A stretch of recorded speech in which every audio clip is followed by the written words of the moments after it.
Olá, pessoal, bem-vindos a mais um Translate Entrevista. Hoje nós temos o prazer de receber a professora Rita Pereira, que fez seu doutorado na Universidade de São Paulo, em História Medieval, com o professor Carlos Gilberto Nogueira, se eu não estou enganado, e teve uma atuação muito significativa durante um bom tempo na Universidade Estadual do Sudeste da Bahia.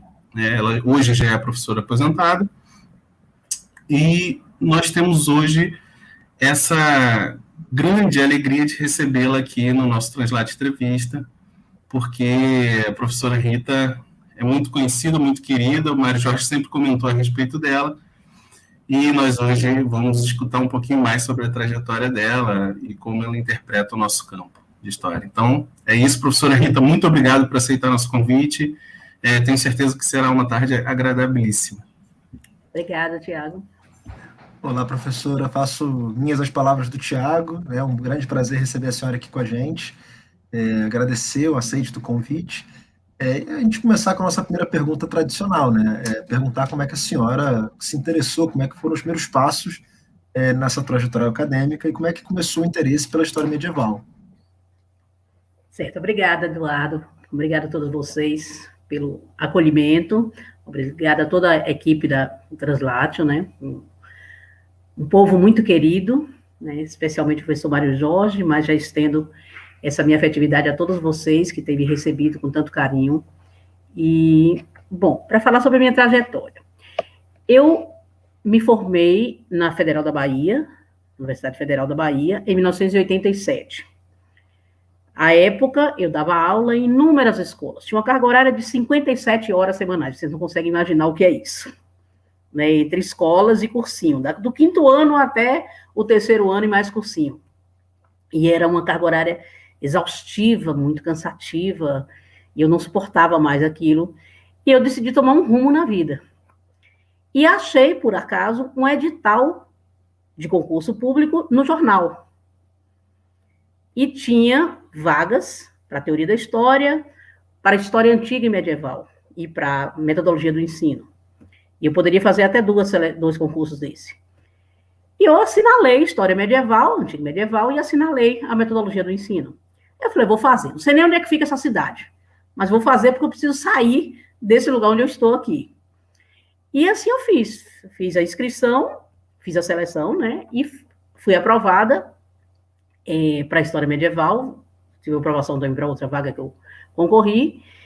E foi imediato. Eu fiz o concurso em julho e em agosto eu já estava contratada. Em agosto de 88. Então, em agosto de 88 eu já estava contratada, cheguei para dar aula de história antiga e medieval. E fui recepcionada pela direção do departamento, pelo único colega de área, na verdade passamos dois na época, eu e um outro professor que vinha de São Paulo, o professor Luiz Otávio, e já tinha um professor na área, que era o professor Manuel Rolfo Cabeceiras, que é daí da Federal Fluminense. E na época, a direção do departamento e a coordenação da área, que era o professor Manuel Rolfes, me receberam e falaram, olha, a nossa indicação aqui é que os professores, eles devem procurar formação na sua área de atuação. Eles devem procurar se qualificar na sua área de formação. Eu era recém-graduada, não tinha qualificação nenhuma em área nenhuma, eu tinha uma formação abrangente. Então, a indicação do departamento foi essa, procure se qualificar na sua área de formação. Eu ingresso na área de História Antiga e Medieval, falei, então eu vou para a área de História Medieval. Para dar aulas, eu comecei a comprar livros, porque minha formação era muito precária. Eu tinha lido alguns livros que eu tinha achado por acaso em livrarias de Salvador, que eu pude comprar para me preparar para o concurso. Mas era uma formação muito precária. E eu comecei a comprar, adquirir livros em Salvador, eu me deslocava para Salvador periodicamente, e eu comprava o que eu achava de história medieval, para poder dar aula e para procurar um tema que eu pudesse me qualificar. E a outra coisa, que o departamento me disse, você acabou de entrar graduada, você tem 2 anos para começar o mestrado. Então, você precisa entrar para o mestrado. É só passar esse tempo aqui de experiência e você precisa entrar para o mestrado. Então, eu entrei em 88, já em 1990 eu procurei fazer. Em 89 para 90, já procurei fazer a seleção para o mestrado. E era aquela coisa, eu só lia. Então, eu lia o que eu achava, não tinha um direcionamento. primeira coisa que me chamou a atenção, até porque tinha muitos estudos que começaram a aparecer nessa época, foi sobre religião, religiosidades medievais, especialmente magia. Né? Achei alguns livros de Caro Barô, algumas coisas assim que eu fui achando e fui lendo. Falei, eu acho que eu posso ir por esse caminho aqui. E na época, então eu fui à USP, não conhecia ninguém, não sabia nem onde é que ficava a USP. Falei, vou procurar um professor que possa me orientar na USP. E a minha primeira tentativa ela foi frustrada, porque não era nem uma seleção, uma entrevista formal. Mas eu procurei um professor e ele falou assim, olha, não tenho nenhum interesse nessa área aqui. Mas procure o professor Carlos Roberto Nogueira, que ele pode ter interesse nisso. E eu fui muito bem recebida pelo tema que eu apresentava. Nossa primeira entrevista foi bem sucedida. E eu prestei a seleção e fui aprovada. Então, assim, eu entrei em História Medieval, não foi uma escolha inicial. Eu fui induzida a entrar na História Medieval. E como professora de História Medieval, eu acabei ficando 32 anos da minha vida. Né? A pesquisa era natural que ela estivesse associada com os meus projetos de ensino. Né? A universidade pedia isso. Então, eu me afastei para fazer mestrado durante 4 anos, depois eu me afastei para fazer doutorado durante 4 anos, sempre na área de História Medieval, e eu conduzi as minhas pesquisas sempre por essa perspectiva, da necessidade de formação na área. O tema inicial que eu apresentei para desenvolver o meu projeto de mestrado, ele acabou sendo abandonado naquele momento. A minha ideia era trabalhar com magia, com feitiçaria, com o que eu entendia ser bruxaria na Idade Média, depois eu entendi que havia um equívoco nessa abordagem, mas até por limitações de formação mesmo, porque eu lia francês aos trancos e barrancos, porque nunca tive uma formação específica em língua estrangeira. Então, eu acabei me limitando a uma fonte em língua portuguesa. A Demanda do Santo Graal. Eu tinha uma boa edição crítica e tinha uma edição modernizada que me ajudava a ler a edição crítica, e foi em torno da Demanda do Santo Graal que eu escrevi a minha dissertação de mestrado, que era sobre representações da monarquia, da soberania, na Demanda do Santo Graal. Então, me colocava dentro desse campo da história medieval, resolvia as minhas limitações em termos de contato com língua estrangeira, né? Resolvia naquele momento com a escolha de uma fonte em língua portuguesa, e eu terminei o mestrado dentro desse campo mais específico da escrita em língua portuguesa, e só no doutorado que eu fui retomar o meu projeto de estudar a magia.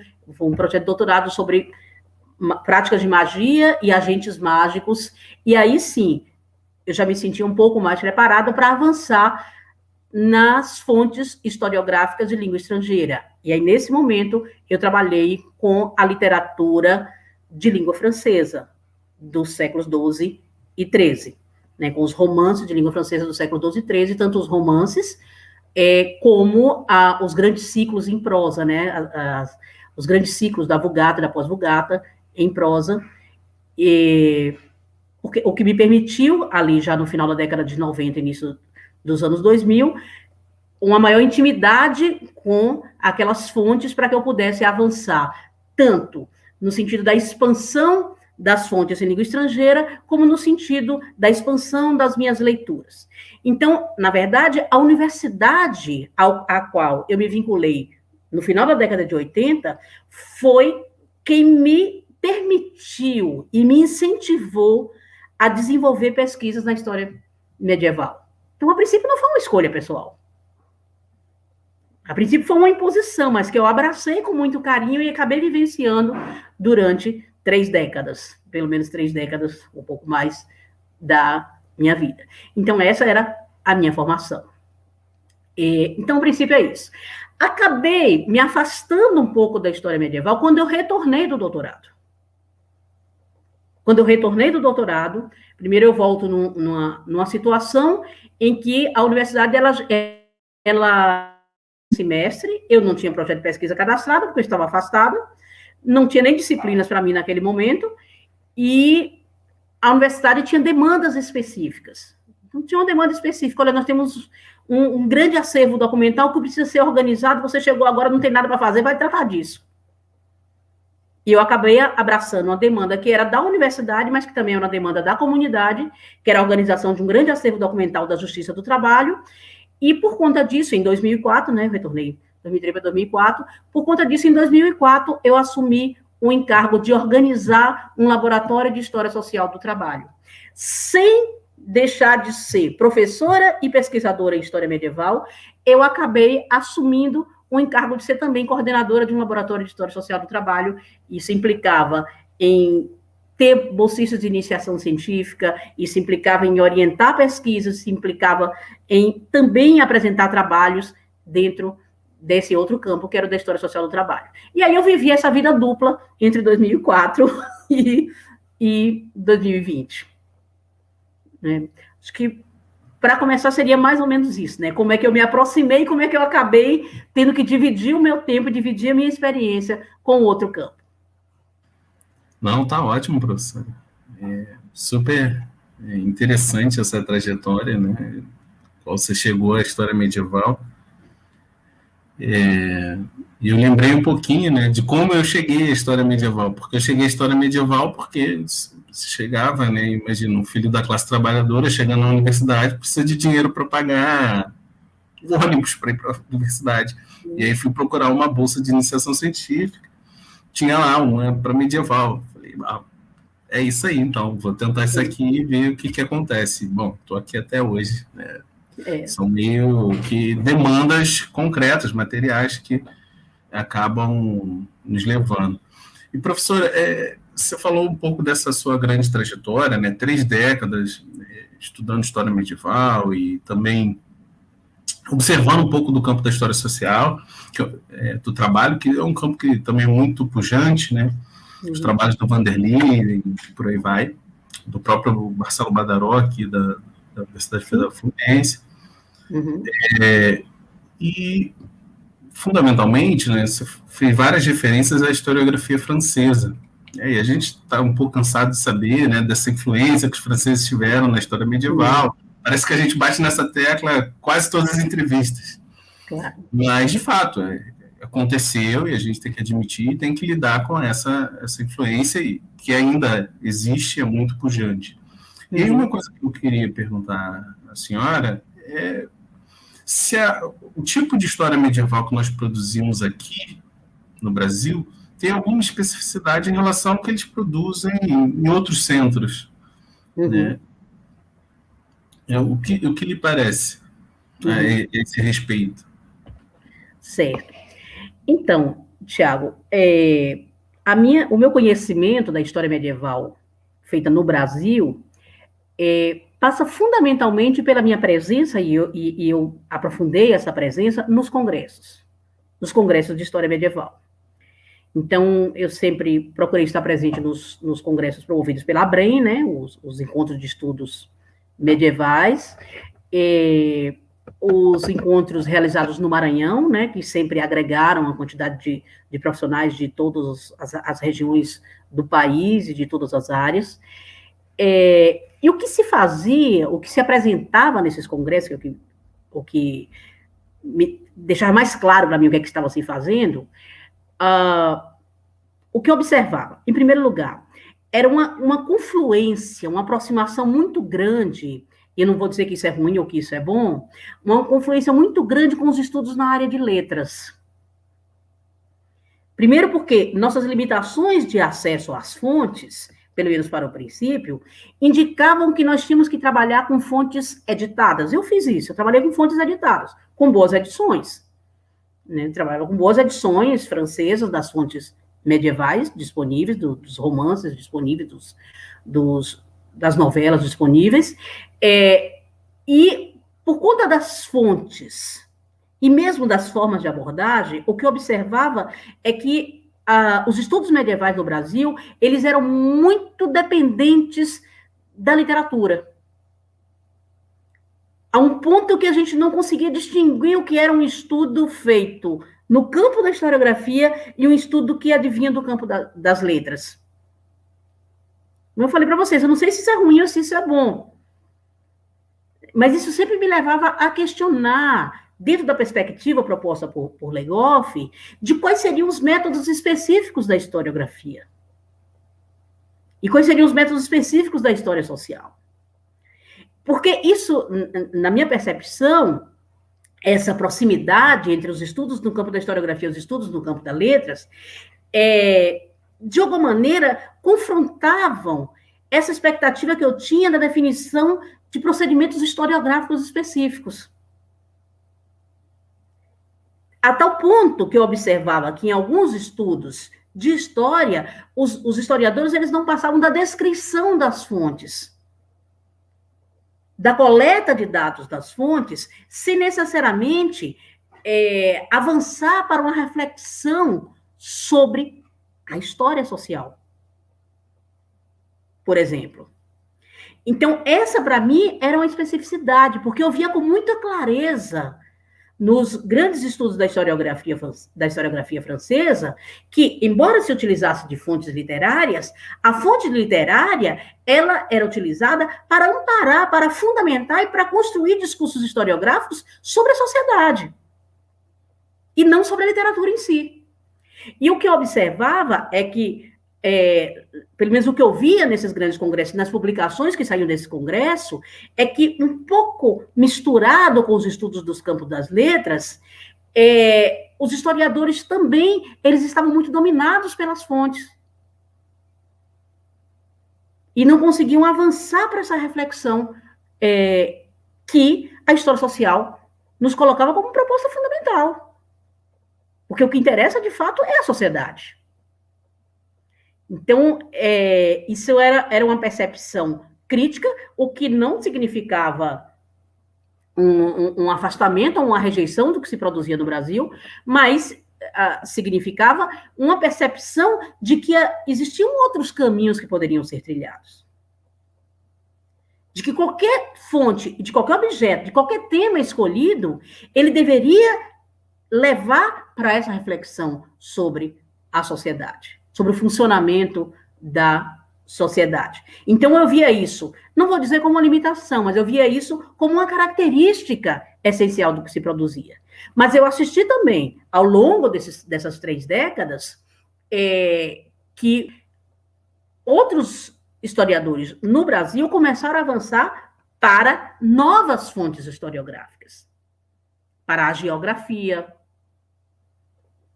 né, para documentos cartoriais, que muitas vezes demandavam a viagem para a Europa, o contato com as fontes. E isso trazia grandes novidades para a história medieval, permitia essa renovação da história medieval no Brasil. Era o acesso a novos tipos de fontes, era o acesso a novas formas de abordagem a partir do contato com novos tipos de fonte. Mas aí também eu me questionava. Quem pode fazer isso? Quem pode efetivamente se deslocar para a Europa, para ficar lá dentro dos arquivos, fazendo pesquisas? Claro que todo esse processo que se inicia ali no final da década de 80 e que avança resolutamente até os anos 2000, não pode ser dissociados de uma conjuntura nacional. De expansão das universidades, de expansão das cadeiras de história medieval nas universidades e de expansão dos programas de estímulo à pesquisa. Que esses programas permitiram o deslocamento de profissionais desde graduandos, até mestrandos, doutorandos e pós-doutorandos para o exterior. Embora uma ínfima minoria tenha sido contemplada, mas já era uma minoria significativa. E isso se revertia de forma benéfica para os estudos medievais. Porque quando um professor de uma universidade ele se desloca para fazer uma pesquisa em um campo novo, com novas fontes e traz novas formas de abordagem, isso reflete diretamente, traz essas novidades para seus estudantes de iniciação científica, para seus orientandos de mestrado, para seus orientandos de doutorado. E traz também para os congressos, traz também para os encontros e as publicações que são feitas no Brasil. Então, eu pude acompanhar esse processo, como falei, jamais pude dissociar dessa visão mais geral do que é produzir história medieval no Brasil. E sempre alerta também para as disparidades, para as desigualdades de acesso a essas fontes, por conta da própria desigualdade de acesso aos recursos disponíveis. Não é que haja uma seleção prévia que indique, por exemplo, região, classe social, não é isso. É porque as premissas, elas são importantes. Para você chegar a fazer um pós-doutorado no exterior, você precisa já ter algumas condições básicas que não são ofertadas igualmente a todos, em todas as regiões, de todas as universidades, de todas as instituições. Um pouquinho isso. Obrigado, professora, pela perspectiva interessantíssima, né? Interessantíssima as questões que a senhora coloca. Certamente vão oferecer, tanto para a gente quanto para quem estiver acompanhando a nossa entrevista, algumas coisas para pensar. E nesse sentido, né, agora que a gente tem um pouco desse pano de fundo, de como é que foi essa trajetória, de como a senhora está pensando a história medieval, como a senhora percebe esse campo, a gente queria muito que a senhora pudesse compartilhar um pouquinho de como é que foi a sua trajetória específica, né? Como é que foi, depois que a senhora entrou para a universidade, depois fazer o mestrado, como é que foi o processo? A senhora já deu uma pincelada, mas explicita um pouquinho mais. Você falou que foi para magia, mas como é que chegou nesse tema? Você primeiro encontrou a fonte, foi primeiro uma questão que apareceu da historiografia, depois a senhora falou que mudou de tema, foi para a questão do Graal. Então, dá para a gente um pouquinho um panorama da questão dos seus interesses de investigação, da sua trajetória de investigação, dos seus interesses de pesquisa. E aí também, claro, se a senhora puder explicitar um pouco melhor, desenvolver um pouco mais as questões relativas ao projeto com história social que dividiu a atenção da senhora desde 2004, também vai ser absolutamente interessante para a gente. Muito obrigado. Certo, Eduardo. Bom, então é isso, né? Como eu falei para vocês lá no início, os primeiros indicadores de que eu poderia fazer estudos, pesquisas específicas da história medieval, esses indicadores eles foram dados pelas fontes bibliográficas às quais eu tive acesso. Né? Nós vivemos no final da década de 80, início da década de 90, um boom de publicação de estudos medievais. Né? Muitos livros de Jorge de Bie foram publicados no Brasil, muitos livros de Jacques Legoff foram publicados ou no Brasil ou em Portugal, né? Mas chegavam em língua portuguesa, e isso favoreceu esse contato mais íntimo. Favoreceu esse contato mais íntimo com esses estudos mais amplos de história medieval. Mas, eventualmente, eu achava algumas coisas específicas sobre a literatura medieval e algumas coisas específicas sobre religiosidade medieval. Então, especialmente os estudos de Caro Baroja foram muito importantes para que eu pudesse me aproximar desse tema da magia. Naquele momento, entretanto, eu não conseguia vislumbrar uma possibilidade específica de desenvolvimento de pesquisa dentro desse campo. E foi muito importante, no meu processo formativo, o fato de que meu orientador me deu absoluta autonomia. Eu acho que isso foi fundamental na minha trajetória acadêmica. Um orientador que me deu autonomia para definir os meus caminhos, para definir as minhas trilhas específicas. Então, naquele momento, eu disse, olha, eu vou desistir agora da magia, eu vou ficar aqui estudando monarquia. Eu queria estudar monarquia. A literatura, ela estava presente, a demanda do Santo Graal, ela estava presente. E o que me interessava afirmar, dentro daquele contexto específico de Portugal, do século XIII, era o processo de afirmação da monarquia e dos modelos de comportamento dos monarcas. Me firmei naquele momento em torno desse tema. E a conclusão da minha dissertação de mestrado é que nós estávamos que essa construção da monarquia, ela estava pautada em dois grandes modelos, o modelo cavaleiresco e o modelo ascético. É preciso ressaltar que nesse momento da elaboração da minha dissertação de mestrado, para a elaboração da minha dissertação de mestrado, foram muito importantes as disciplinas que eu fiz na USP. disciplinas específicas que eu fiz na USP. Eu fiz uma disciplina com o professor Hilário Franco Júnior, que foi fundamental para a minha compreensão. Era uma disciplina sobre utopias medievais, mas que foi fundamental para que eu pudesse ter uma visão mais panorâmica das fontes e do tratamento desse tema da utopia dentro da historiografia medieval. Eu fiz uma disciplina com o professor Heitor Megali, especificamente sobre a demanda do Santo Graal. Então, também foi muito importante para a minha formação essa disciplina que foi feita com o professor Heitor Megali. Uma disciplina com o professor Oswaldo Leonardo Sesquim, sobre as cantigas medievais galego-portuguesas. Então, eram disciplinas que me permitiam aprofundar os estudos dentro de história medieval e me permitiam aprofundar os estudos dentro da literatura portuguesa medieval. Então, elas foram muito importantes para que eu saísse daquele tema que eu tinha proposto inicialmente e me fixasse dentro da literatura portuguesa. Eu tinha ali a mão à frente pessoas que poderiam me orientar no desenvolvimento dos meus estudos. Foram experiências fundamentais para o desenvolvimento da pesquisa naquele momento.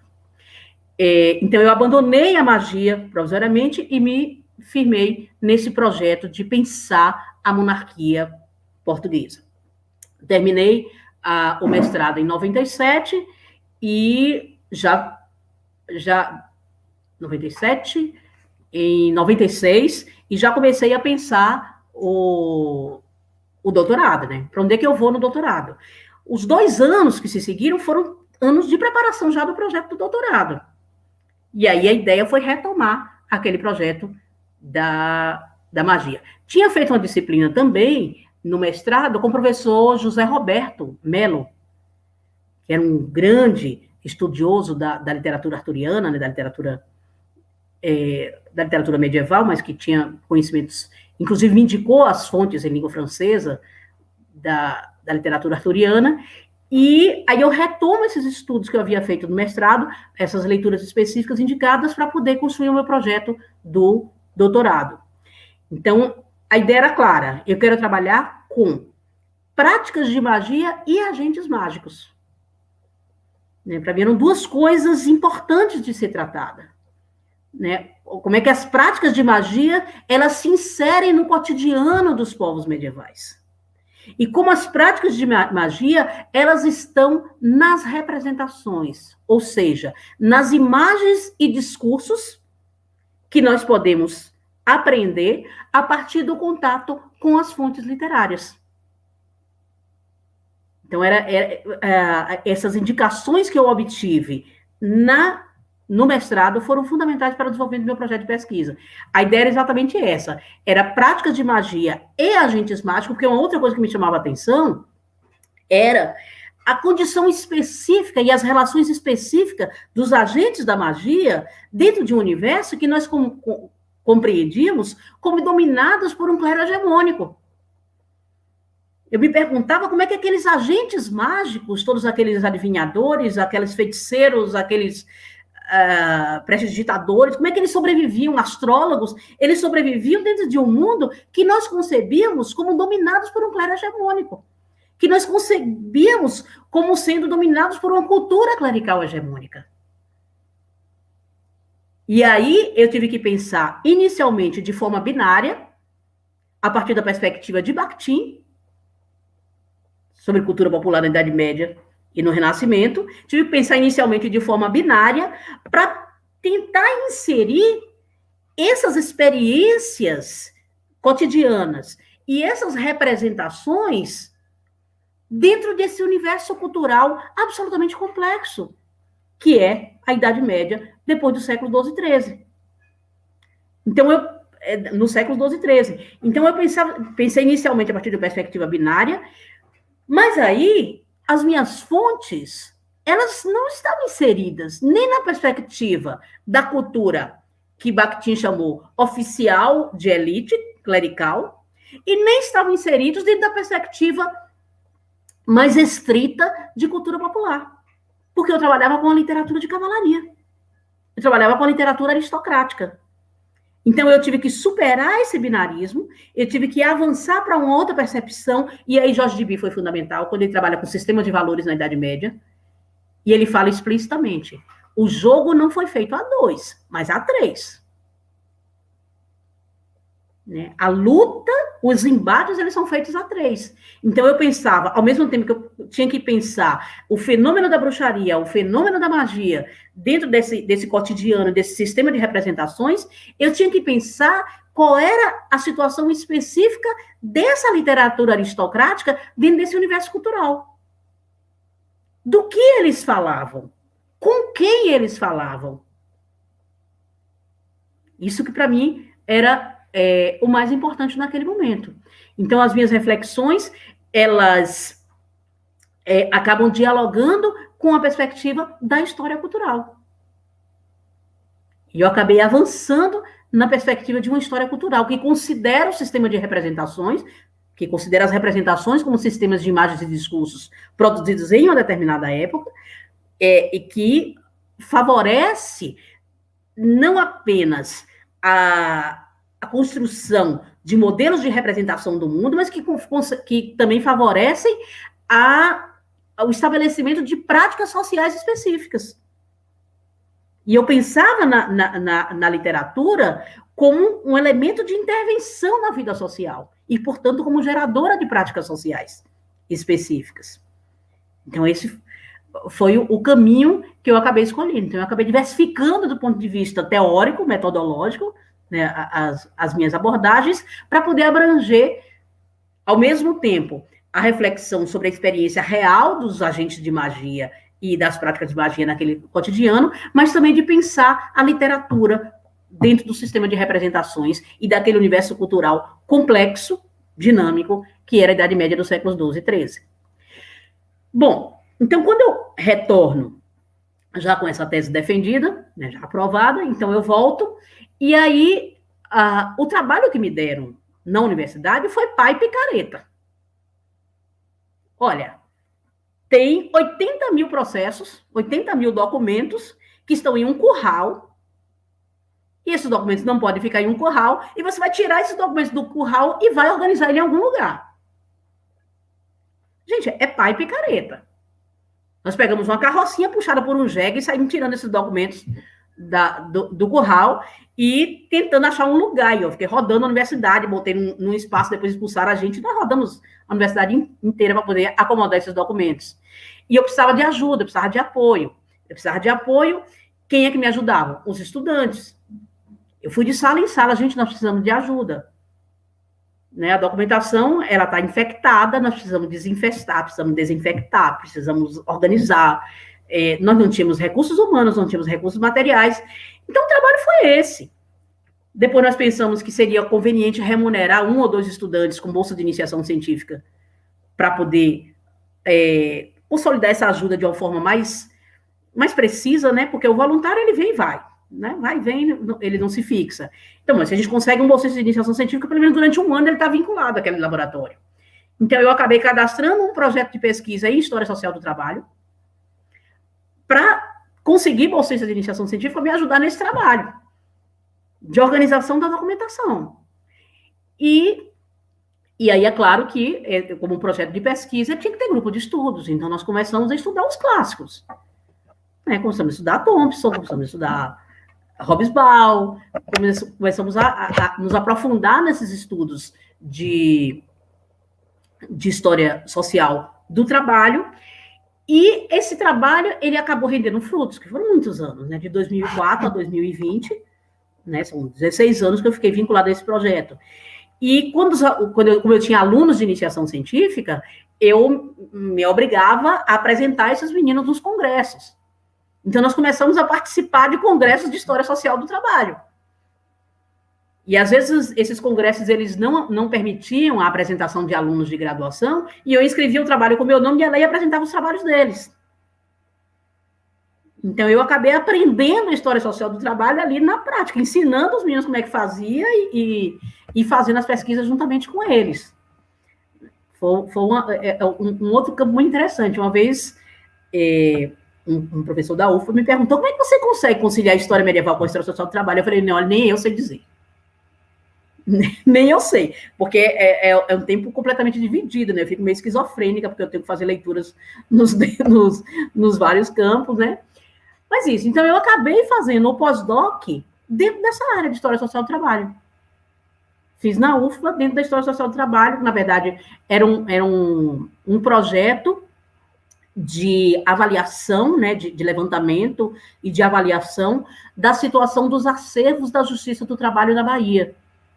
Porque o trabalho que nós fazemos aqui, hoje nós temos mais de 200 mil documentos da Justiça do Trabalho. De 3 varas do trabalho diferentes, de Vitória da Conquista, de Tapetinga e de Itabuna. É uma documentação muito interessante. Nós conseguimos resgatar essa documentação, nós conseguimos que essa documentação não fosse incinerada. E conseguimos guardar essa documentação, nós temos ela organizada hoje. Pelo menos uma parte dela está organizada, que os últimos que chegaram não estão organizados ainda, os últimos documentos. Nós temos ela organizada, então foi pela necessidade de preservação mesmo desses documentos que eu acabei me vinculando a isso. Então eu fiz um projeto de pós-doc para fazer um levantamento da situação. Rodei a Bahia inteira. Só não andei de jegue, de todo o resto eu andei para poder rodar a Bahia inteira para saber como é que estava a situação dos acervos da Justiça do Trabalho. E foi um trabalho muito gratificante. Né? Apresentei um relatório à própria Justiça do Trabalho, ao TRT Bahia, com um relatório da situação dos acervos e pedindo esforços de preservação, o que não adianta nada, eles continuam incinerando. Hoje não incineram mais, porque o IBAMA não permite mais queimar documento, mas eles retalham e vendem para as empresas de reciclagem. Né? Mas, assim, a gente não consegue levar a cabo o nosso projeto de preservação de toda a documentação, mas a gente consegue preservar uma documentação que hoje é muito importante para a história dos trabalhadores do Brasil. E esse trabalho do nosso laboratório, o Laboratório de História Social do Trabalho da UESP, se chama LIST, ele é reconhecido hoje nacionalmente, né?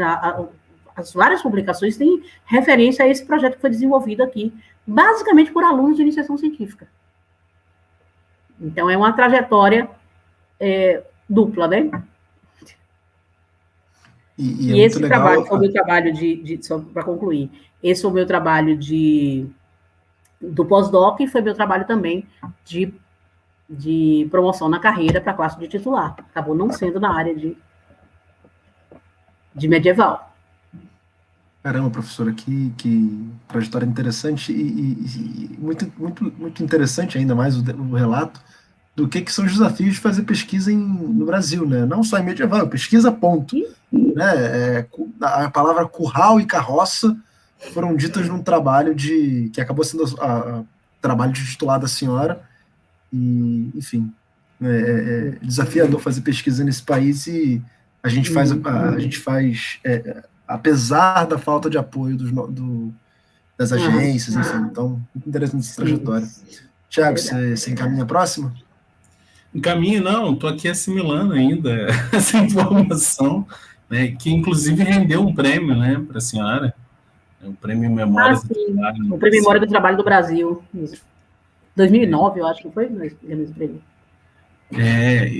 E é sensacional, né, eu fiquei aqui pensando, nosso esforço, 200 mil documentos, né, enfim, isso hoje a gente catalogando a partir de meios digitais já é um trabalho hercúleo, imagina ainda no processo analógico, né? Enfim, professora, parabéns, eu acho que não tem nem palavras agora, e eu acho que casa muito bem com a nossa pergunta que segue, que é: qual é a função social dos medievalistas no Brasil? Eu acho que aqui mais apropriado é qual é a função social dos historiadores no Brasil. Perfeito. Exatamente, Tiago. Eu acho que a gente, toda essa trajetória sobre a qual vocês me permitem hoje refletir também, porque a gente às vezes não para muito pensar na própria trajetória, né? Precisa que alguém de fora faça essas perguntas para que a gente pense nisso, né? Qual é o sentido do nosso trabalho? Por que nós trabalhamos? O que nas nossas pesquisas, o que o nosso trabalho na sala de aula, o que isso tudo oferece para a sociedade? Qual é o retorno que nós damos para a sociedade? Na sala de aula é evidente. Eu acho que, sim, mesmo com professora de história medieval, a gente não tem como escapar do diálogo com o tempo presente. Porque nós lemos a história medieval, mas na perspectiva do tempo presente. A última disciplina que eu peguei na graduação, foi interrompida, inclusive, porque saiu minha aposentadoria, eu tive que parar a disciplina, eu fiquei muito chorosa por conta disso. Eu comecei a disciplina em fevereiro de 2020, exibindo o filme Arquitetura da Destruição. Uma disciplina de história medieval. E eu comecei exibindo Arquitetura da Destruição. Porque eu acho que, mesmo como professores de história medieval, nós temos que levar os alunos a algum tipo de reflexão sobre a sociedade a qual nós dedicamos os nossos estudos, mas sobre a nossa própria sociedade. Eu não estou compactuando com a visão utilitária da história medieval. Não acho que a história medieval ela deve servir apenas para estudar o presente. Os estudos de história medieval, eles justificam-se por si mesmos. Nós temos que estudar a história medieval porque a história medieval é história. Que é a história de sociedades, é a história de um tempo, um espaço, uma circunscrição geográfica histórica. E nós precisamos estudar esses vários tempos e esses vários espaços. Todos eles. Então, eu penso que pensar a história medieval, estudar a história medieval e pesquisar a história medieval, especialmente quando a gente não está totalmente voltada para ela, quando a gente abre espaço nas nossas experiências, abre espaço da nossa formação acadêmica para outros campos de estudo, isso nos permite pensar que nenhum recorte historiográfico basta-se. E nós não podemos nos fechar dentro de um campo de estudos, dentro de um campo de atuação, e esquecer que o resto do mundo existe. E esquecer que as coisas estão acontecendo e que nós temos a obrigação de intervir nesses vários momentos e a obrigação de intervir nesses vários campos que a sociedade está pedindo a nossa intervenção.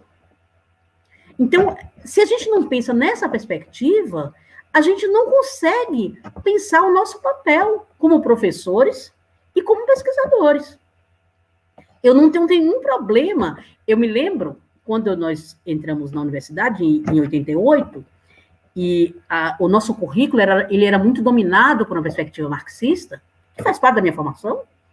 Fui formada na UFBA em uma perspectiva marxista, meu currículo era marxista, e eu vim para aqui, era marxista também, mas a própria pesquisa em história medieval já me indicava outros caminhos de análise que poderiam não levar ao abandono da perspectiva de análise marxista, das formas de conhecimento dialéticas, né, do campo, dessa forma dialética de apreensão da realidade, mas que deveriam ser contemplados também. Então, a história medieval, ela me deu abertura para que eu pudesse pensar outras formas, para que eu pudesse conhecer outras formas de interpretação da realidade. Conhecer. Isso, para mim, era fundamental. E, desde então, eu não posso dissociar minha trajetória acadêmica e minha atuação como professor e pesquisador de história medieval, não posso dissociar isso desse processo de expansão e de diálogo. E uma perspectiva dialógica. Né? Eu tive que avançar para estudos mais específicos no campo positivista, né, no campo da história cultural, tive que conhecer todas as perspectivas de análise para poder dar conta dos vários objetos que estavam postos ali como temas de investigação e temas de abordagem em sala de aula. A experiência na história social do trabalho foi fundamental. Por quê? Ela recupera a minha inserção em um campo de atuação política a partir da militância nos congressos de história social do trabalho dos trabalhadores e do mundo dos trabalhadores. Recupera por quê? Porque eu não posso ir para um congresso como Mundo dos Trabalhadores e seus arquivos, ou um congresso de história social do trabalho, desvinculado desse sentido que se dá para a história, que é da reconstrução, da reconstituição da memória e da história dos trabalhadores, para que isso seja amplamente conhecido e que possa ser apropriado no tempo presente. pelos trabalhadores e pelo restante da sociedade. Então, vejam como foi interessante essa interseção entre o campo da história social do trabalho e essas pesquisas específicas em história medieval. E aí, tem um outro campo do qual eu não falei, que é um campo específico também da minha atuação, que também esteve na minha produção acadêmica, que é um campo dentro da história específica, dentro da cultura, especificamente. Né? Eu tenho um pé na música, né? Eu canto, eu faço pesquisa na área de música, e eu ia para os congressos de história medieval, e mesmo aqui em Vitória da Conquista, e as pessoas me perguntavam, como é que você é de Vitória da Conquista e eu não sou de Vitória da Conquista? Como é que você é de Vitória da Conquista e você não orienta as suas pesquisas para o estudo em torno da obra de Elomar Figueira Melo? E as pessoas utilizavam como argumento para que eu abraçasse essa obrigação de estudar Elomar Figueira Melo a partir da perspectiva de que Elomar tinha um pé na Idade Média. E eu relutei muito em pesquisar especificamente a obra de Elomar, porque eu tinha muita desconfiança em relação a isso. Eu tinha muita desconfiança em relação a essa perspectiva, em relação a essa argumentação. E eu pensava, eu não posso direcionar a minha pesquisa para justificar o fato de que Elomar é herdeiro de uma história de uma cultura medieval. Por quê? Exatamente porque eu pensava que todo estudo, toda pesquisa, ela tem que estar orientada para o presente. E quando finalmente eu resolvi estudar a obra de Elomar Figueira Melo, a minha pergunta era, por que ele induz os estudiosos e os pesquisadores a pensar que ele tem um pé na história medieval? Não era perguntar quais as heranças medievais, porque não se trata de heranças. A questão é que ele, como compositor, ele tinha capacidade de seleção, classificação e ordenação das fontes das quais ele bebia, para induzir as pessoas a pensar que ele tinha um pé na história medieval e na cultura medieval. E aí, na minha perspectiva, isso só tinha sentido, só poderia ser explicado a partir do presente. O que ele quer do presente? O que ele quer fazer no presente? Como é que a história medieval serve a ele? Nós sabemos hoje que ele está vinculado a um projeto político-ideológico conservador, isso para mim não é nenhuma novidade, e essa apropriação da história medieval é fundamental para a afirmação desse projeto conservador. Sem juízo de valor. Né? Então, mais uma vez, eu me obrigava a pensar no sentido da pesquisa. E por que eu tenho que estudar isso? Por que as pessoas me cobram isso? Por que as pessoas, acriticamente, se preocupam apenas em descrever as heranças, sem perguntar o porquê dessas heranças no presente, dessas fontes? A minha tese de pleno, ela gira exatamente em torno disso. Fontes e natureza do discurso de Elomar. Porque não se trata apenas de pensar a presença das fontes medievais na contemporaneidade, mas de pensar em como essas fontes, elas direcionam esse discurso. Elas servem a esse discurso e elas servem à construção de um discurso de natureza muito específica. E eu faço a leitura política ideológica desse discurso.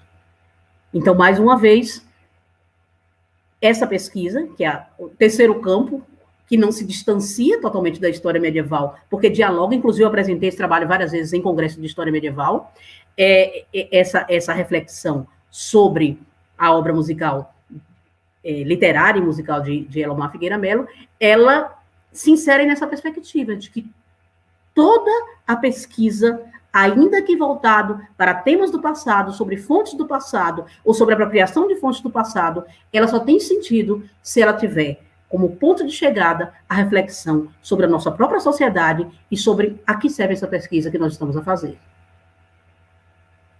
Obrigado, professora. Então, agora a gente já conheceu um pouquinho da sua trajetória de chegar no campo, já conhecemos um pouquinho de como a senhora vê o campo, já pensamos um pouquinho do porquê que o campo, quais são as funções desse campo, e agora a gente queria começar a migrar um pouquinho, né, para uma coisa que não é de maneira nenhuma separada, que ao contrário está sempre junto, né, a senhora falou isso várias vezes, que é a docência, né, que a atuação em sala de aula foi fundamental, e a senhora começou a sua trajetória na universidade, e aí ficou 30 anos experimentando a atuação na área de história medieval, 32 anos, como a senhora falou. Então, assim, na sua experiência, na sua vivência como professora dessa disciplina, como é que foi, como é que foi essa trajetória docente, né, no sentido bem amplo, né? Como é que foi montar os cursos? A senhora já falou um pouquinho sobre como é que foi o princípio da carreira, né? Comprando o que achava em Salvador, as primeiras traduções portuguesas, a influência que os análises tiveram justamente por essas edições portuguesas que chegavam ao Brasil. Mas, de lá para cá, né, o que mudou, o que melhorou, quais foram as transformações na docência da história medieval na sua experiência na universidade? Perfeito. Como eu falei, né, o nosso curso, quando eu cheguei aqui em 88, o nosso curso era recente, ele tinha sido criado em 85, não tinha formado nem a primeira turma ainda.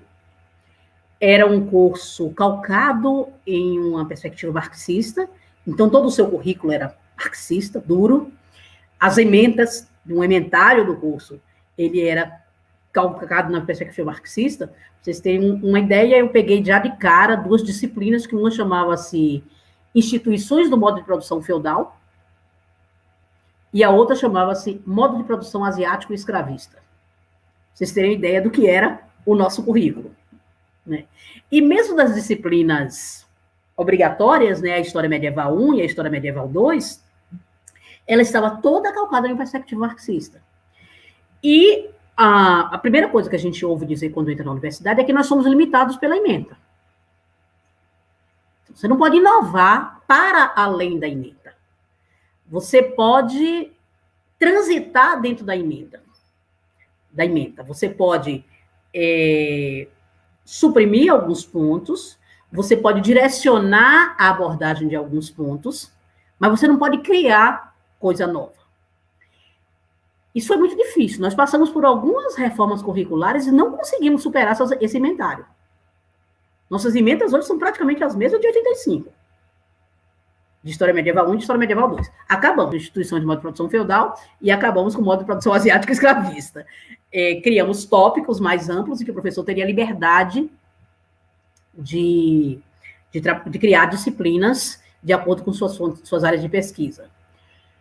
Mas, bem, dentro das disciplinas obrigatórias, História Medieval 1 e História Medieval 2, ao longo de todos esses anos, eu estive limitada pela ementa. E o que a ementa me impõe? A ementa me impunha a pensar o modo de produção feudal. A ementa me impunha a pensar o feudalismo como sistema. E eu nunca achei isso ruim. Eu acho que esse era o caminho. Especialmente porque eu fui me fixando na História Medieval 2.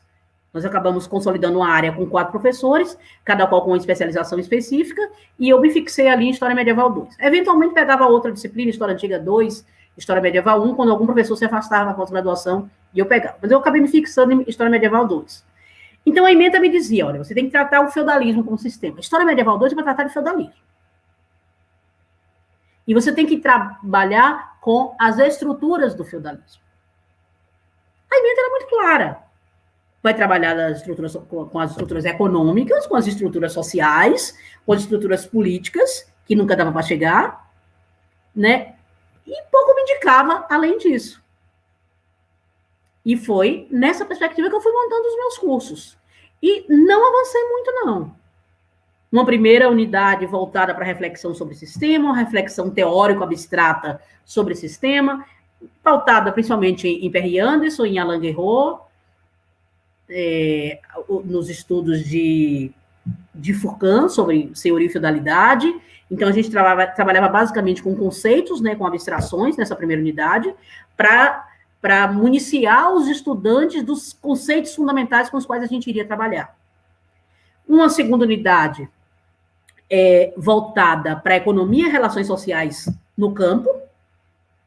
Então, a gente trabalhava basicamente com Jorge Deby, né, e senhores camponeses, guerreiros camponeses, economia rural e vida no campo, e avançava para alguns outros estudos mais recentes, né, e a gente tem vários textos bacanas publicados nos compêndios, né, dicionário temático de Idade Média ou medieval, e a gente ia avançando para a abordagem dessas categorias sociais do campo, e uma terceira unidade que a gente dividia entre a cidade, e aí Jacques Legoff era a grande base, que a gente pensava as relações sociais, a economia urbana, relações sociais urbanas e economia urbana, e a gente, quando dava tempo, pensava na formação do Estado feudal, na reconstituição do Estado, a partir, basicamente, de Straia, né, a gente pensava um pouco isso. Bom, isso resumindo muito. Então, dentro do campo de história, dentro dessa disciplina História Medieval 2, as limitações eram impostas pela ementa. E eu nunca achei isso ruim. Eu nunca achei ruim porque eu precisava minimamente fornecer as bases de formação para que os alunos pudessem avançar. Mas aí nós tínhamos os tópicos. E era nos tópicos que a gente poderia avançar para outros temas de nossas pesquisas específicas. Então, eu poderia dedicar 60 horas a estudar exclusivamente literatura de cavalaria. Para poucos alunos que quisessem estudar. Ou eu poderia dedicar 60 horas para estudar magia. Para os alunos que quisessem, que se interessassem em estudar. E, normalmente eram disciplinas bem procuradas. Então, essa nossa experiência curricular com uma história medieval mais rígida, definida pelo inventário, e a possibilidade de inovar com os tópicos, para mim foi uma experiência muito bacana, que permitia essa dupla militância, da formação geral em torno das abordagens específicas, que só atingiam aqueles que realmente tinham interesse. Eu chegava a ter turma com 30, 40 alunos numa disciplina de tópico. Por quê? Porque tinha muita gente interessado, estava na época, né, na moda esse negócio de Wicca, né, então um bocado de gente queria saber sobre magia, sobre bruxaria, isso sempre chama atenção. Comecei a direcionar também alguns tópicos para metodologias específicas, então, por exemplo, para o uso de cinema em sala de aula. Então, várias vezes eu ministrei disciplinas específicas sobre filmes sobre história medieval, em trabalhar com eles filmes sobre história medieval em sala de aula. Então, essas eram as possibilidades que o currículo me ofertava. E foi muito bacana, a partir daquele currículo inicial, em que só existia uma disciplina optativa de história medieval, que era instituições do modo de produção feudal, e um currículo posterior que ampliou o leque de tópicos a um número infinito. Eu poderia criar disciplinas a cada semestre. Isso foi muito bacana. Então, minha experiência na sala de aula, e eu sempre trabalhei com história medieval. Às vezes, dividi uma disciplina com professora de história moderna, então, podia trabalhar cinema sobre história medieval e história moderna. Às vezes, trabalhava com um professor de teoria, mas sempre a história medieval, tendo a história medieval como foco. Isso então, foi um campo muito interessante, né, que se criou a partir dessas experiências curriculares que eram dinâmicas, que começa de uma forma e que termina de outra forma. No começo, até porque eu acho que a história medieval era moda ali na década de 90, esses estudos específicos, essas disciplinas específicas de história medieval, elas geraram uma grande afluência de estudantes que queriam fazer TCC em história medieval. Queriam fazer seus trabalhos de conclusão de graduação em história medieval. Por quê? Porque eles viam nas disciplinas específicas as possibilidades de estudos com fontes, mesmo que fosse filmes, mesmo que fosse manuais didáticos, mesmo que fossem fontes traduzidas, a possibilidade de desenvolver suas pesquisas primárias, né, em graduação, dentro da área de história medieval. Então, eu acho que foi bacana, porque gerou um engajamento também dos alunos em torno da história medieval. Nos últimos anos, já nem tanto. Primeiro que eu tive que dividir meu tempo da iniciação científica com a História Social do Trabalho, eu não podia pedir mais de 2 alunos de iniciação científica, então os alunos que às vezes entravam no TCC na esperança de entrar na iniciação científica, já não tinham muito essa esperança, porque eu não tinha vaga de iniciação científica para medieval. Isso, de alguma maneira, acabou comprometendo também. Mas, sim, a docência não pode ser separada da pesquisa até por causa disso, porque o campo da docência é o campo em que você recruta interesses, em que você recruta interessados para a história medieval. Né?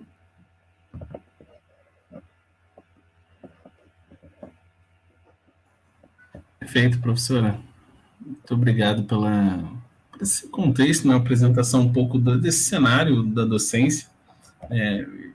Essa questão do inventário, acho que sempre acaba aparecendo também, né, como um elemento que vai meio que cerceando a liberdade, digamos assim, do professor, né, porque acaba te obrigando a cumprir certos requisitos ali, e às vezes os requisitos são já a disciplina inteira, né?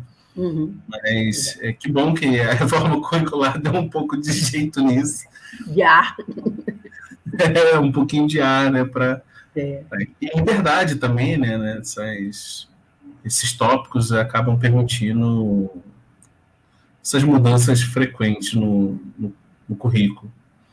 E agora, professora, em relação mais especificamente ao campo, né, de história medieval na UESB, a gente queria saber como é que foi essa construção, porque até o período em que você vai se dividir, né, nessa dupla jornada,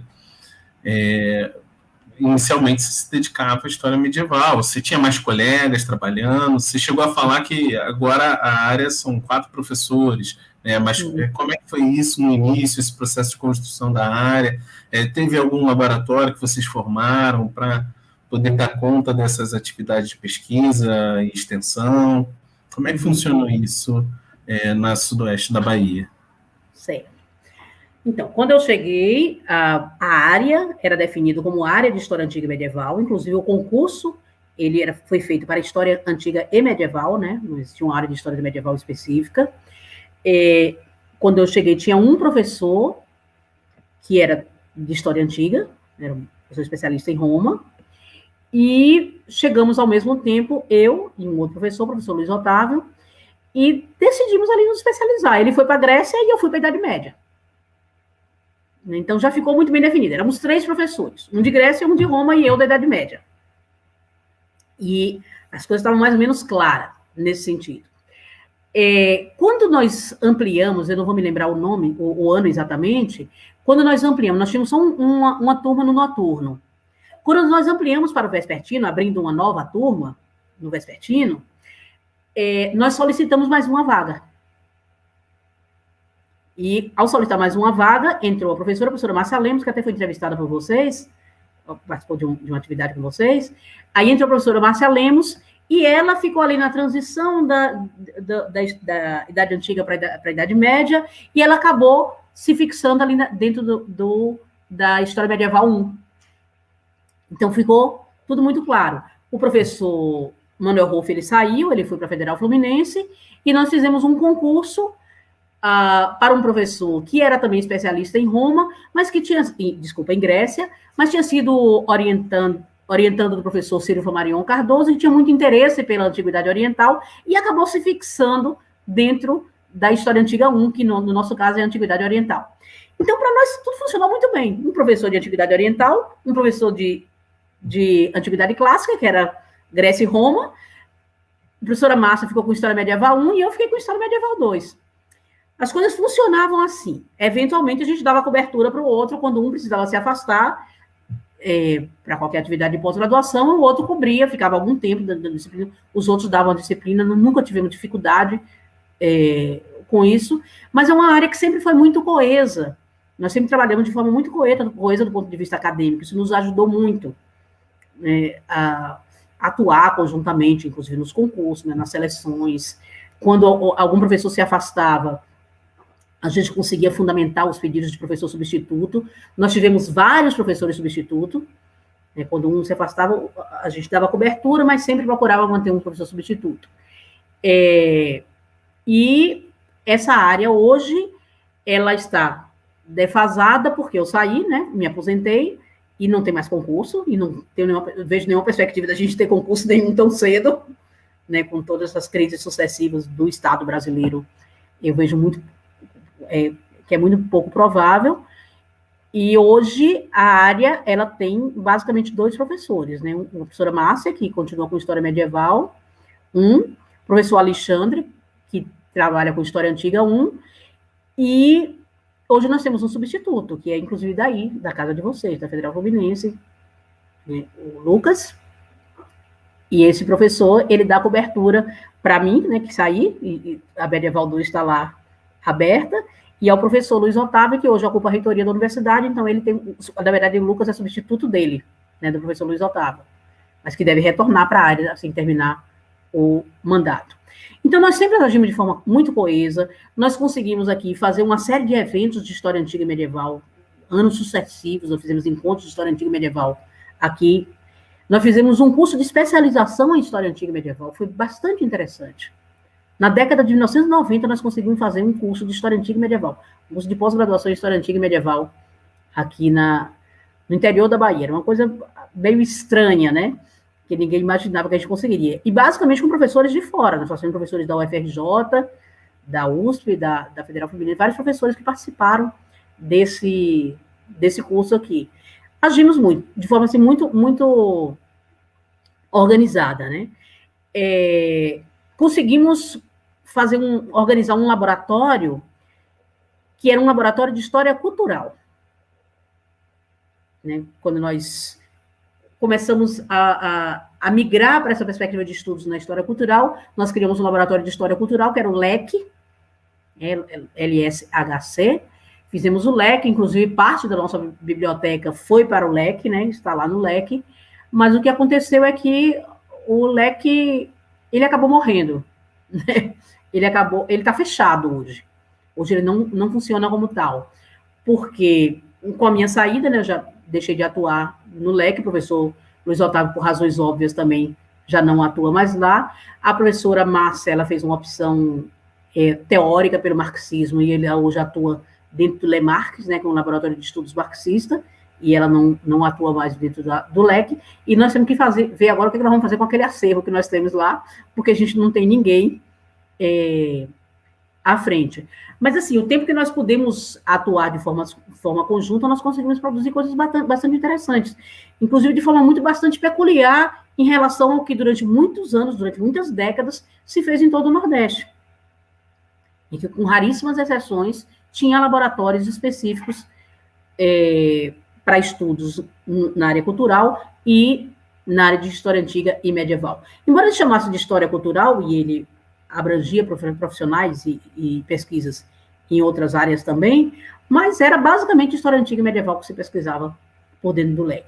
Mas ele está parado, né? No momento ele está parado. Não sei, a perspectiva se abre para ele agora. Obrigado, professora, por mais esse panorama, né, agora especificamente da UERJ, né, de como é que foi toda a trajetória do campo nessa universidade. E agora uma questão um pouco mais também para a gente aproveitar aqui a experiência da senhora e como é que a senhora está olhando para as transformações recentes no campo, né? A senhora falou que começou na área quando a história medieval estava meio em moda. Acho que você avalia que isso já não é mais tanto assim, pelo menos na sua experiência pessoal. E nos últimos anos a história medieval como um todo vem passando por uma série de renovações no que diz respeito a temas, abordagens, né, o giro espacial, a incorporação da arqueologia como fonte de estudo, diversificação dos acervos documentais, início de uso de ferramentas digitais para análise da documentação, enfim. Então, assim, uma série de transformações recentes no campo. E como é que a senhora avalia essas transformações? Como é que a senhora percebe essas transformações recentes? E quais impactos que, na sua opinião, na sua perspectiva, esses impactos podem trazer para a área? Né? Como é que pode acontecer essa renovação historiográfica dentro da área de história medieval? Uhum. Eu acho que é possível observar assim, essas transformações, tanto do ponto de vista da agregação de novos temas, né, novos campos de análise, a interconexão, né, com estudos de gênero, por exemplo, com estudos étnicos, com perspectiva pós-colonial, tudo isso acabou, de alguma maneira, mexendo com os estudos de história medieval. A gente não pode negar isso. Né? Não tinha como. Né? Com o avanço dos estudos de gênero, os estudos de história medieval eles foram contaminados pelos estudos de gênero. Os estudos pós-coloniais, né, a partir dos estudos indianos, principalmente, nos levam a questionar algumas instituições que são tomadas como naturais e universais, e que tiveram sua origem ali na Idade Média, e que os estudos pós-coloniais acabam por rejeitar como sendo objetos fundamentais para a análise historiográfica. Então, tudo isso acabou impactando mesmo os estudos medievais. E não tem como os historiadores se fechar a essas novidades. Não tem, né? Alguns se fecham mesmo. Olha, eu vou continuar estudando minha literatura aqui, vou continuar fazendo meu estudo de aristocracia e de cavalaria, e vou me fechar ao diálogo com esses temas contemporâneos que estão sendo colocados. Não sei se isso é provável, não sei se isso é promissor. Não sei se a recusa simplesmente de se manter encastelado dentro de temas e objetos clássicos da história medieval podem ajudar a história medieval. Pelo contrário, nós temos os grandes historiadores que estão se abrindo a novos temas. O José Rivai Macedo, né, que está se abrindo ao diálogo com os estudos étnicos, com a história da África, sem abdicar da sua condição de medievalista. Não sei, eu penso especialmente a partir da condição de professora de história medieval, de pesquisadora de história medieval do Nordeste. Aquela pesquisa que eu apresentei recentemente para vocês mostra que a grande maioria dos professores de história medieval do Nordeste continuam dividindo o seu tempo de trabalho, eu estou falando de tempo de trabalho, especificamente, com pesquisas, orientações e disciplinas que não são de história medieval. E essa divisão do tempo, essa necessidade de dividir o tempo, sem dúvida alguma, compromete a capacidade de especialização. Os avanços da especialização, da qualificação dentro de uma área específica. Não é que esses professores serão piores medievalistas do que foram os medievalistas mais especializados. Mas é que eles, naturalmente, até pela necessidade de dividir o tempo com essas pesquisas, com essas orientações e com essas disciplinas de outras áreas do saber, esses professores eles vão ter modificadas as suas relações e a sua compreensão da história medieval. Então, se a gente tem avanços significativos dentro do campo da pesquisa específica da história medieval, mediante a descoberta de novas fontes, a oferta de novas fontes em meio digital, mediante os avanços da arqueologia, a gente tem acompanhado isso de forma constante, esses avanços, eles estão sendo absorvidos, mas eles vão ser absorvidos, mas dentro de um conjunto de informações que nós todos estamos sujeitos a receber, por meio das múltiplas redes de comunicação, não redes sociais no sentido mais restrito, mas das redes de comunicação dentro do campo da historiografia, que vão levar a outra experiência no campo da história medieval. Então, ainda que a gente possa dizer, há avanços na história medieval por conta dos estudos arqueológicos, por conta da disponibilidade de fontes em meio digital, mas, ao mesmo tempo, há uma oferta de temas, de possibilidade de diálogo e de novos objetos, novas formas de abordagem que estão na ordem do dia por conta desses outros campos de estudo que estão se abrindo. Da pós-colonialidade, dos estudos étnicos, de gênero. O que eu sei é que os professores de história medieval, os pesquisadores de história medieval, não serão os mesmos, não serão como eu fui. Não serão como muitos da minha geração foram. Porque eles vão ser impactados por todas essas novidades. Eles estão sendo impactados por essas novidades. Nós também estamos. Mesmo na condição de migrantes digitais, né? Nós não nascemos na época digital, né? Nós migramos para ela. Mesmo na condição de migrantes digitais, nós já somos impactados. Vocês imaginem aqueles que já estão sendo formados dentro dessas novas perspectivas. E eu não vejo nenhuma possibilidade de esses professores, mesmo com o acesso a fontes mais variadas, mais precisas, eles possam se encastelar dentro da história medieval e recusar-se ao diálogo com esses novos campos de estudo.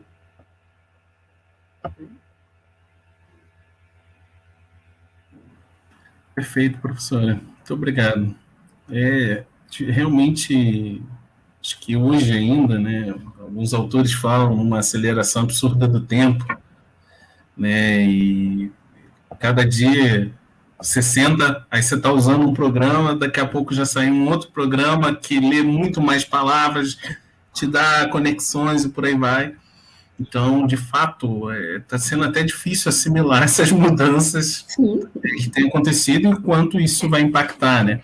Recentemente, eu até estava vendo uma palestra sobre alguém que estuda história digital e ele diz que daqui a uns 10 anos provavelmente não exista mais o campo da história digital, porque necessariamente a história vai ter que ter esse âmbito digital em si, né? Então, é nesse nível que está passando de mudanças e o campo está tentando se readaptar, né? Sim.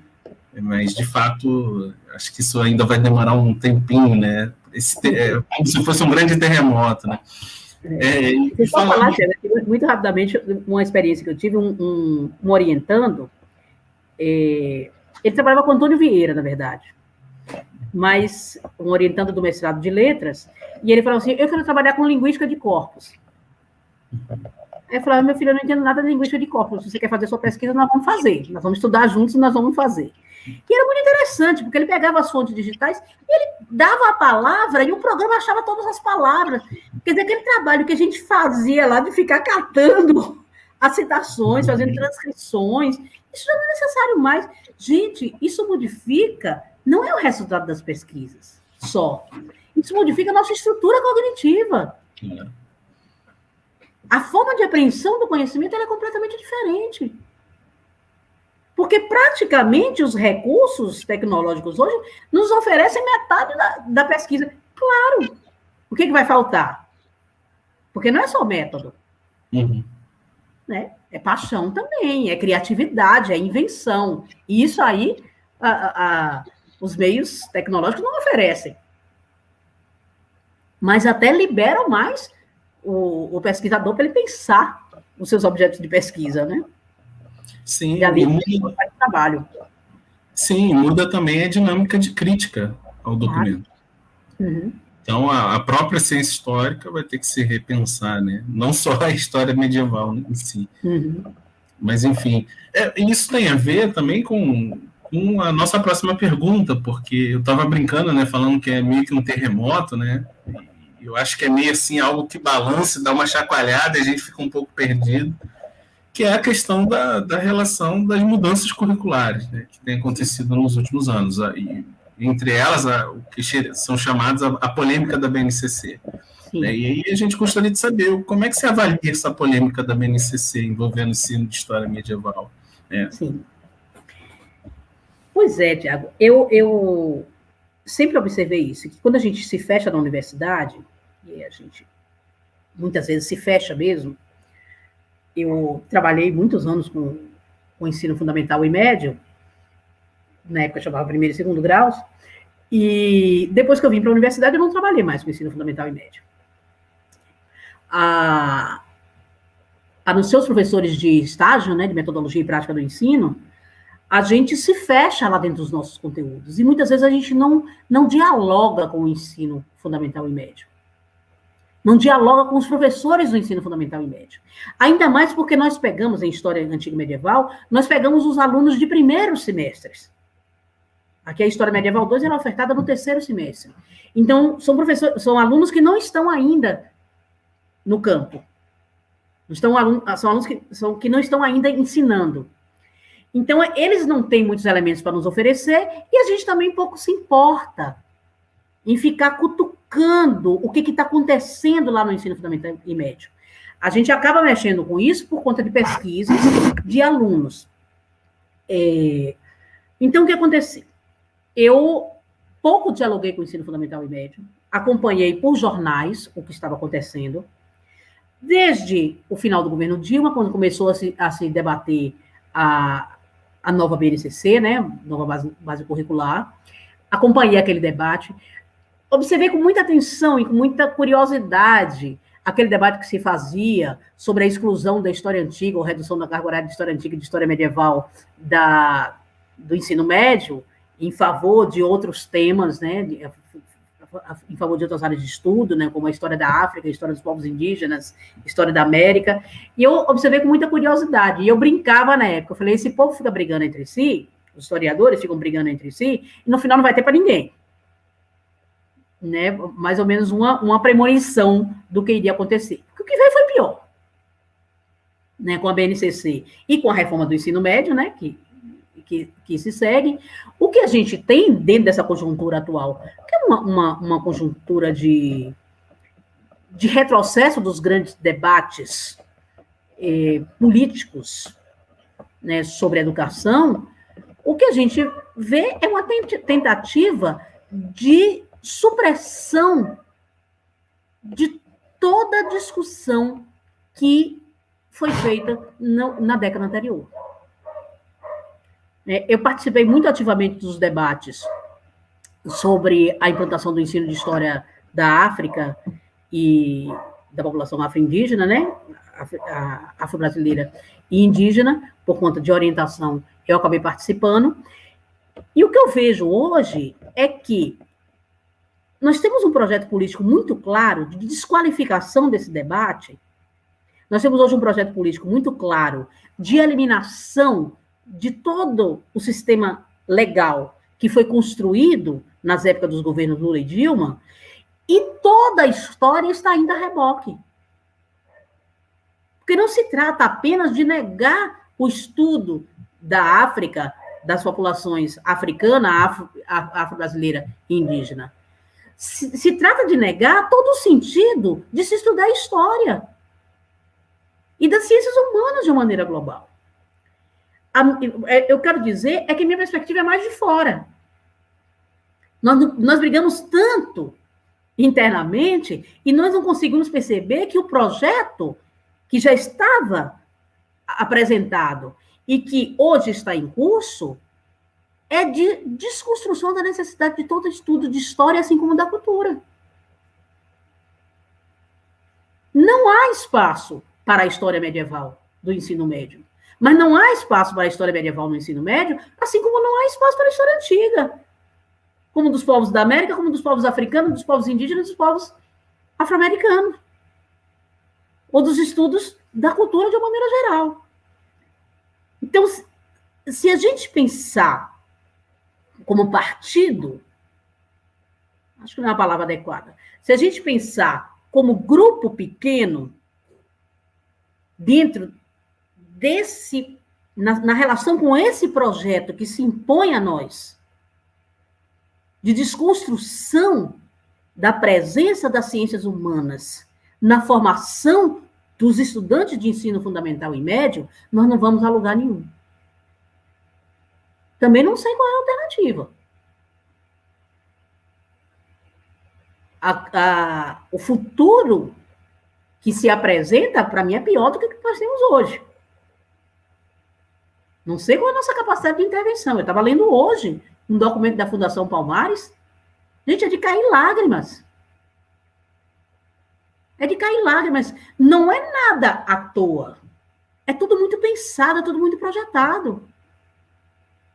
Eles não precisam retirar da BNCC, da reforma, não precisaram tirar da BNCC e da reforma do ensino médio, não precisaram retirar a história medieval ou a história antiga. Porque não é disso que se trata. Porque esse não é o cerne da questão. Daí a gente pensa mais uma vez, Tiago, nessa questão do sentido. Qual é o sentido da nossa luta? Para onde nós encaminhamos a nossa luta? Nós vamos ficar pensando como grupo? Vamos ficar pensando como área? Ou nós vamos nos agregar em torno de um projeto que eu não sei como ser executado, nessa conjuntura eu não sei como ser executado, ou nós vamos ficar pensando em torno de um projeto que mantenha minimamente em evidência os parâmetros fundamentais sobre os quais nós calcamos a presença das ciências humanas nos currículos do ensino fundamental e médio. E qual é a base fundamental para a presença? É o conceito de cidadania, que hoje é peremptoriamente negado. Ou nós recuperamos o conceito de cidadania como elemento fundante de todo esse debate sobre a presença das ciências humanas no ensino fundamental e médio, ou nós não vamos para canto nenhum. E esse debate sobre humanismo, sobre direitos fundamentais, sobre cidadania, ele não passa por áreas específicas. Nem da história medieval, nem da história antiga, nem mesmo da história da África, nem mesmo da história da América ou dos povos indígenas. Passa pela recuperação de um sentido de reconstrução da nação brasileira. Isso é uma visão muito pessimista. Hoje eu estou... O Thiago até tinha comentado sobre isso. Eu estou atuando no Prof. História. Na verdade, eu coloquei meu nome lá no corpo docente antes de me aposentar, e uma vez que saiu minha aposentadoria, eu pedi minha permanência. Porque eu queria ficar mais um tempo vinculado à universidade, e eu achava que essa experiência do Prof. História seria bastante interessante para mim. Eu hoje oriento um projeto de pesquisa sobre ditadura militar. Sobre memória da ditadura militar nos currículos de ensino médio. É totalmente distante do que eu fiz até agora, mas não está distante. Não está distante, porque se insere dentro dessa perspectiva, do sentido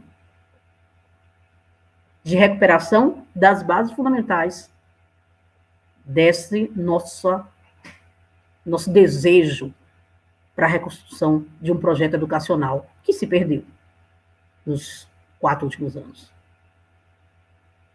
Né?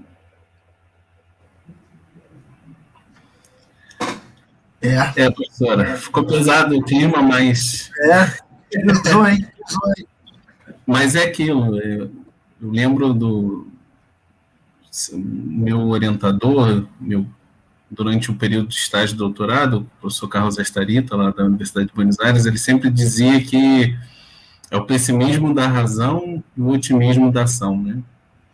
E aí ele foi tirar essa frase lá do Gramsci, né? Então... Sim. Acho que já diz por si que a situação do Gramsci depois vai se revelar bem trágica, mas ele ainda tinha essa capacidade de, mesmo diante do cenário, agir. Acho que é um pouco isso, e fiquei muito feliz com a sua fala, antes do Dudu encaminhar para a última pergunta, porque eu acho que é isso. Acho que o debate tem sido feito numa perspectiva internalista ao campo, quando, na realidade, o debate é muito mais complexo do que isso. É a própria educação que está em risco. E aí, educação em geral, não é só a história, ciências humanas, é a própria educação, que é um projeto neoliberal absurdo, super utilitário, eu diria, né, de formação de mão de obra barata. Infelizmente, é esse o projeto. E aí... eu acho que o problema está muito para além do que tem sido debatido internamente no campo. E acho que a senhora visualizou muito bem. fico muito agradecido, porque nos ajuda aqui a pensar, ajuda quem está nos acompanhando também a refletir o nível do buraco que a gente está, que a gente precisa começar a engatear para cima, para poder recuperar certas coisas que em 4 anos, algumas, eu acho que eu falo para os meus alunos do ensino fundamental 2, né? Parece que algumas coisas estão super naturalizadas, parece que eram direitos quase que naturais, né? E de repente, em 4 anos, aquilo que parecia super sólido, de repente começou a ruir, e a gente ainda está meio cambaleando diante disso. Mas, enfim, muito obrigado pela sua reflexão. E para a gente encaminhar para o final, né, e seguir pensando em tudo que a gente conversou aqui, né, professora, eu vou seguir vou insistir na minha incessante anedota para a gente encaminhar para o final. Imagino que a senhora está lá no seu gabinete, fazendo suas pesquisas, orientando, enfim, e bate ao seu gabinete um aluno de primeiro, segundo período da graduação, assistiu suas aulas e falou assim: professora, estou muito interessado, gostei muito de história medieval, o que eu preciso fazer? Assim, o que eu tenho que fazer agora para poder seguir nesse campo, poder pesquisar nessa área? O que eu faço agora? Aí, o que a senhora responde para esse hipotético aluno ou aluna que chegou?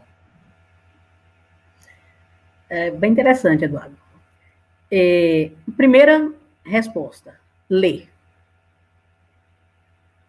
É leitura. Né? Primeira coisa, você precisa conhecer, porque a gente não faz pesquisa, a gente não se especializa a partir de impressões, a partir de ouvir dizer, a partir de divulgação ampla. A gente tem que desfazer, muitas vezes, algumas informações que os alunos recebem de campos mais variáveis, né? Eu falei, até brincando aqui, com a história do Wicca, né? Da Wicca. Teve um tempo que todo mundo vinha atrás de estudar bruxaria porque queria virar bruxa. E eu, a primeira coisa que eu queria dizer, minha filha, você não vai virar bruxa, não. Primeiro vamos ler, estudar, conhecer a bibliografia, uma bibliografia técnica especializada, para que você desfaça essas impressões e esses desejos ocultos que não vão te levar a lugar nenhum. Né?